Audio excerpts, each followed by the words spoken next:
Nearly every UFC champion looks untouchable at some point in their career, but trust me, every single one of them has a kryptonite. From heavyweight all the way down to women's strawweight. Here's who or what can actually take every UFC champion's belt. Stick around to hear my thoughts. I'm Wyatt, and this is Fight Society. We will start off with the UFC heavyweight champion, Tom Aspinall. His kryptonite, in my opinion, is an opponent that he has already beaten once, Alexander Volkov. Now, Tom Aspinall beat Alexander Volkov fairly easily, took him down, straight arm lock or straight arm bar from the top position, and just honestly ran through him. But since that fight, Alexander Volkov has become Swolkov, okay? He's not just, oh yeah, tall 6'7" guy at heavyweight got knocked out by Derek Lewis. He's a little bit tricky for some people. He has added new layers to his game. He dominated Sergey Pavlovich.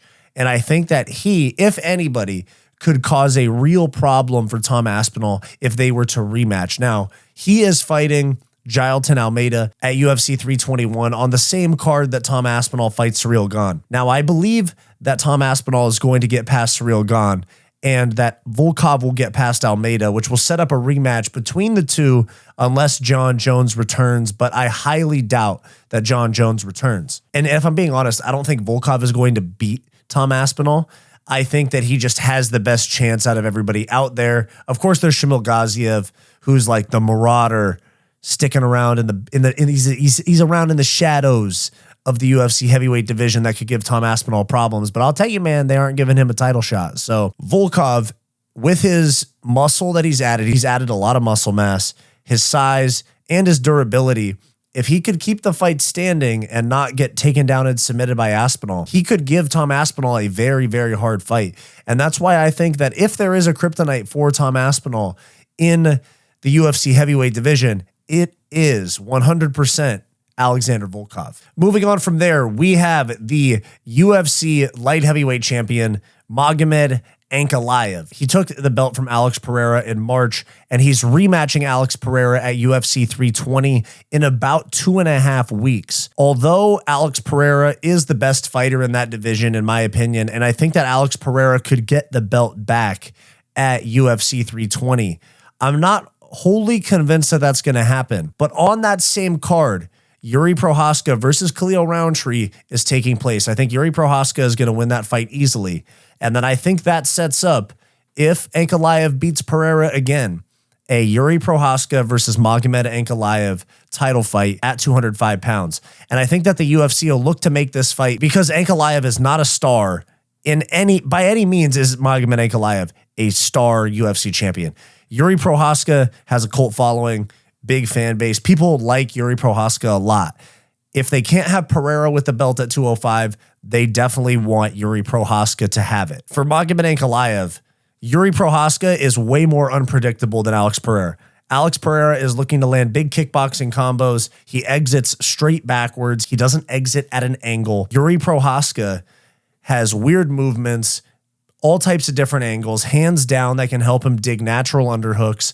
He throws spinning elbows, spinning kicks, jump knees. And Magomed Ankalaev, he thrives in fights where he can establish control and be in the driver's seat for most of the fight, whereas Yuri Prochazka thrives in chaotic fights where the tide can be going against him or it can be going his way, and he can pull something out of the bag that you weren't expecting that totally changes the tide of the fight, knocks somebody out. If we see Magomed Ankalaev have to deal with that chaos that, frankly, Pereira did not bring him in the first fight, we could see Yuri Prochazka landing a nasty KO on Magomed Ankalaev if they end up meeting. And I think that Yuri's chaos, his chaotic style, is really what would throw off Ankalaev being like technical and calculated and patient and like suck him into a dogfight almost. And that's why I think Yuri Prochazka is a real threat to Magomed Ankalaev. We move on from there to the UFC middleweight division, where we have middleweight champion Khamzat Chimaev, who just had one of the most dominant performances ever in a championship fight,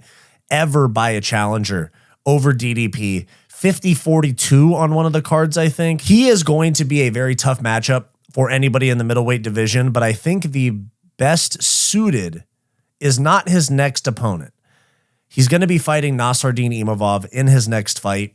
Imavov is well-rounded. He's tough, but I don't think he has enough to get past Khamzat Chimaev. Whereas Rener de Ridder absolutely does. He has fought at 205. He has fought at 85. He fought, I think, at heavyweight against that Anatoly Malikin guy that's on steroids and won championship. He's massive for the weight class. Khamzat used to be a 170-pounder. I know he was a big 170-pounder that missed weight multiple times, but Khamzat Chimaev was a 170-pounder. De Ridder is huge. He was way bigger than Whitaker. He was way bigger than Bo Nickel. He's fought heavyweights, and he has an amazing jiu-jitsu game from bottom. As we saw with Gilbert Burns, when Gilbert Burns actually started playing that guard game against Khamzat Chimaev, Khamzat didn't really want anything to do with it. And somebody like Rener de Ridder, who has a lot of submissions off the bottom in MMA, is going to put up a very strong fight against Khamzat's 1 takedowns and 2 top pressure. And that's why I think somebody as big and as awkward, like Rener de Ridder, he's like just awkward and bad enough in his striking to be effective because he doesn't know what's like calculated and not calculated because he's awkward in the striking department, but he mixes it up well and he's huge. I think he can actually give some real problems to the top of this division. I know he's fighting Anthony Hernandez soon. I think he's going to win that fight. And I think that he can beat Khamzat. I think if there's somebody to beat Khamzat at 85, it is Rener de Ridder or like peak Izzy, like peak Adesanya with takedown defense, just picking it apart on the feet. I think could possibly beat Khamzat, but Rener de Ridder, weirdly enough, is who I think has the absolute best chance of beating Khamzat. Quick break. If you're loving this video and you want more from Fight Society, click that join button down below to become a channel member today, where you'll get access to members-only live streams, behind-the-scenes vlogs, and all the unfiltered stuff that we don't post to the main channel. Back to the video. We move on to the UFC welterweight division with champion Jack Della Maddalena, who just beat Belal Muhammad to become the champion. He faces Islam Makhachev at Madison Square Garden in November. I think that he can get past Islam Makhachev. I think that the kryptonite to his heavy boxing style is a very talented Muay Thai kickboxer striker type that is long and rangy. I think that is Ian Gary and Carlos Prates. Like, I know I have a lot of fighting nerds glaze, especially for Prates and Gene Silva on this channel. Ian Gary and Carlos Prates had an amazing fight with each other. Ian Gary coasted to a decision win with a couple of hairy moments from Carlos Prates, almost finishing him in, I think, round 4, where Carlos Prates knocked him down, almost had him out of there, and then kind of let him off the hook. It was pretty disappointing, to be honest. But tall, rangy, lanky strikers at 170. These guys are like 6'2", 6'3", bigger than Jack Della Maddalena. They can mix in those front kicks to the body, make it very hard for Jack Della Maddalena to close that range and let off some big shots. I know Jack Della Maddalena has a good chin. He's been cracked. He's won 17, 18 fights in a row. But I do feel that one Carlos Prates could be rangy enough and tricky enough to land a nasty KO blow on JDM. And then I feel somebody like Ian Gary could be technical enough on the feet to at least kind of win and be sort of competitive. But then also we see his offensive grappling is good. I know it was slow and boring and not a whole lot of damage, but he did dominate Michael Venom Page. I could see the same thing happening to Jack Della Maddalena, and that's why I think the prototype long, rangy striker with good kicks and elbows, Muay Thai game, all of that is a problem for Jack Della Maddalena, and that's why I say Carlos Prates or Ian Gary. And I actually probably think Ian Gary even more because of the added wrinkle of the grappling game that Ian Gary has. Ian Gary's well-rounded. I know we don't like him very much on this channel, and I know a lot of the fans dislike him, but he's incredibly talented. And he has me blocked on Instagram, but I'm not going to hate on him for that. He is a very good fighter. All respect in the world to his skills. I think he's going to be / could be a champion one day. We move on to, in my opinion, the most talented and well-rounded fighter in the sport right now, as shown by my video yesterday, Ilia Topuria. Frankly, it's not Islam Makhachev. It's not Max Holloway at 155. It's not Gaethje. It's not Patty. As much as the UFC is cold on him right now, it's Arman Tsarukyan. Arman Tsarukyan is the biggest test for Ilia Topuria. He's the smallest, or like, you know, he's not the biggest name of the options. He's not as big of a name as Islam or Gaethje or Patty or Max Holloway, Oliveira, Dan Hooker. He's not Conor McGregor, who's getting talked about for Ilia here and there. The only person that is not a household name for most UFC fans, 4 title defenses for Ilia Topuria, is Arman Tsarukyan, and he's probably the most well-rounded. Aside from Islam Makhachev, he's probably the most well-rounded, most athletic, biggest threat to Ilia Topuria because he has the explosiveness of that quick knockout that he had with the knee and the right hand that he threw on Beneil Dariush, just nasty. He's got knockout power. He's explosive. He's big for the weight class. He missed weight, you know, so he's big for the weight class. And he's also a world-class grappler. That's the type of guy that could give Topuria problems. I think that Topuria is an elite-level game planner, and he has next-level explosiveness that I think he can put away basically anybody at 155 pounds and possibly a lot of guys at 170. But if there is a kryptonite to Ilia Topuria, it is the well-rounded, explosive, high fight IQ in a lot of ways as well, Arman Tsarukyan. But with that said, I don't think there's anybody at 155 that realistically, if I have to put money on something, I would bet against Topuria. I don't think there's anybody in the weight class that I bet against Ilia Topuria, possibly Islam. But we move on to UFC featherweight champion Alexander Volkanovski. He just beat Diego Lopez to regain his belt. It looks like he's going to be facing Lerone Murphy in December. There's other options, but I realistically think Volk's kryptonite at this point, especially with Topuria moving up to 155 pounds, is retirement. I think that Volk is going to beat Lerone Murphy. I think he beats Movsar. I think he beats like an Aaron Pico. I know Aaron Pico just got knocked out. He's not getting a title shot. I think he easily beats Yair in a rematch. He probably beats Diego Lopez in a rematch. He probably beats Gene Silva. Like I would put my money on Volk in basically all of those fights. I don't think there's anybody that has the skill or the firepower right now, especially after the Diego Lopes fight where Volk got cracked and made it through. You know, that time he took off, saved his chin. I don't think there's anybody that beats Volk at 145 right now. And that's why I think Volk's kryptonite is whatever fight he decides to retire after. So happy retirement is, you know, the graphic right here, but retirement is Volk's kryptonite. Moving on from there, we have the men's bantamweight champion, Merab Dvalishvili.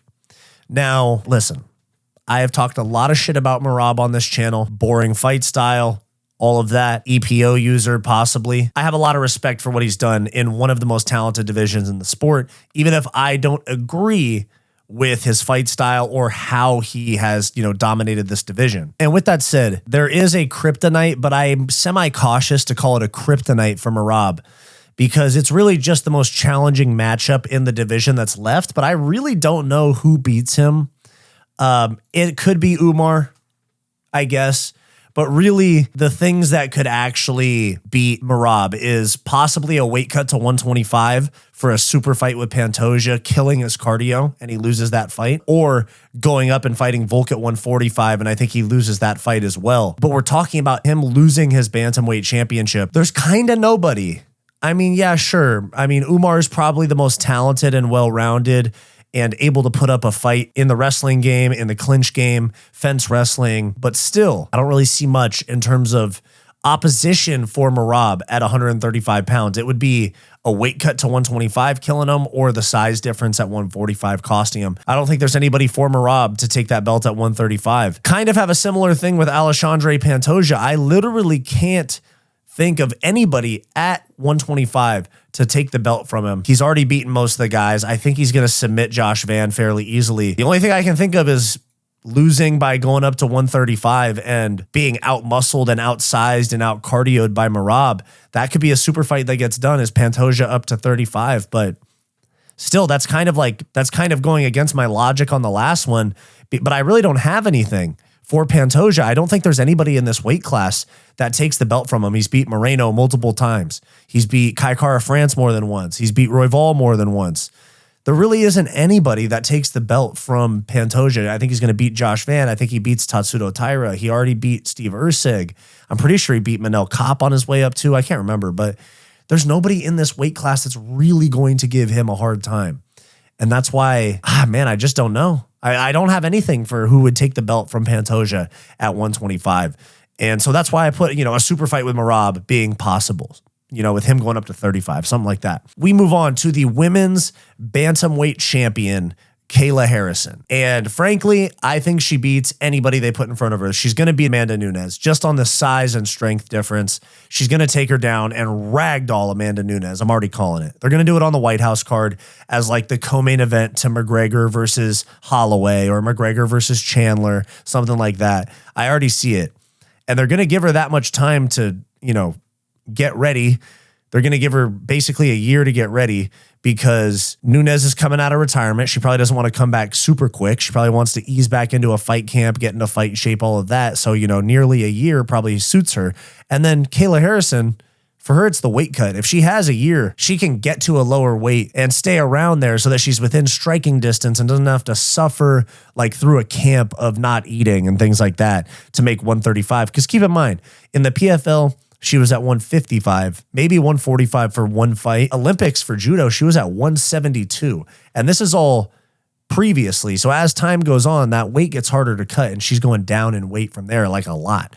So her kryptonite is her weight cut. She beats Juliana Pena. She beats Raquel Pennington. She beats, who else is in that division? Irene Aldana. She beats Amanda Nunes. I think the only thing that takes her belt is her retiring because the weight cut's too much. And I could see her retiring after the Amanda Nunes fight. That's her versus the female GOAT in Amanda Nunes, probably at the White House with a championship. Massive moment. I probably see her calling it quits after that, and I think the weight cut is the main motivating factor there. We move on to the women's flyweight champion, Valentina Shevchenko, who frankly seems pretty unbeatable based on who her upcoming competition would be. I think she's going to beat Weili Zhang. I think the size difference is the biggest factor there. I think skill for skill, it's an even fight. But Weili's really small, and Shevchenko used to be at 135. The size difference is going to be pretty pronounced. I think the kryptonite for Valentina Shevchenko is not even in the UFC. It's Dakota Ditcheva from the PFL if she was to ever come over. She's long and lanky for that weight class. She's really good, very talented striker, good defensive wrestling. She beat Taila Santos in PFL, who in my opinion beat Shevchenko. It was the co-main event, I think, to Prohaska versus Teixeira in Singapore. I think it was UFC 275. I think off the top of my head, I think it was UFC 275. And I thought Taila Santos beat Valentina Shevchenko, and Dakota Ditcheva clearly beat Taila Santos, like cleared her in PFL. Now, while this doesn't seem like a possibility now, you might want to know that, some inside lore. The UFC did propose a trade. Remember they traded Mighty Mouse for Ben Askren with one championship? They did propose a trade of Merab Dvalishvili like 2.5 years ago.